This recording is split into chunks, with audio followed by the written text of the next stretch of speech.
ubu namwe bapima ntibagipimira 2003 udafite bitatu ntushobora gupimisha kandi abira bitatu ntahisha ntushobora guteka umuceri n'ibiharage ngo bishe n'imiburiburi ya 4 canke ya 5.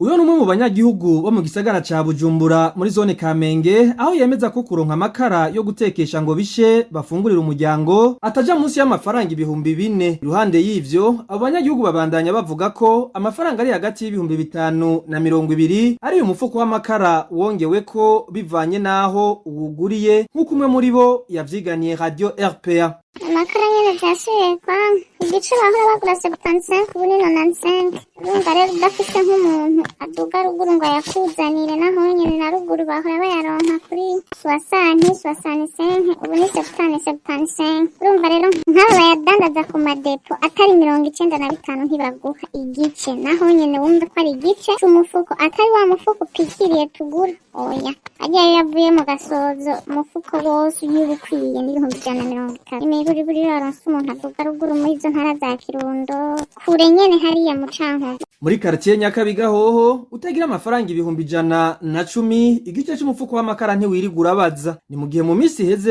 mu misi heze igice c'umufuko w'amakara cahora kigurwa ibihumbi 90. Abanyagihugu baho bakavuga ko iyo babajije ico bivako bishurwa ko atagitoro gihari bagasaba leta kugira ico ikoze. Igice c'amakara ubunye kigeze kwijana 10 mu cyaro ko 90 umva bavye ko 90 bije kwijana 10 arengeje ho gatoyi cyaba cyane twebwe abanyagihugu dusanzwe dukoresha amakara rero saba leta yuko ico kibazo bifata mu ntoki kubera byo kubabaza bakubwira bati ingwara netse bitoro mu ntamaze utuhaga baba bene imodoka bashabaduza hanyuma nabo bene bashabaduza kubera bashavuga bati imodoka twarishe menshi natwe dushaka utwungu. Amasoko yacu mu gisagara ca Bujumbura abandanya amenyesha ko mu gihe hatogira igikozwe kugira igitoro kiboneke amakara cyo kimwe n'ibindi bidandazwa bishobora kubandanya biduga ibiciro bimwe birenze urugero mu gihe benshi mu banyagihugu bavuga ko atabushobozi bwo kugura bafise.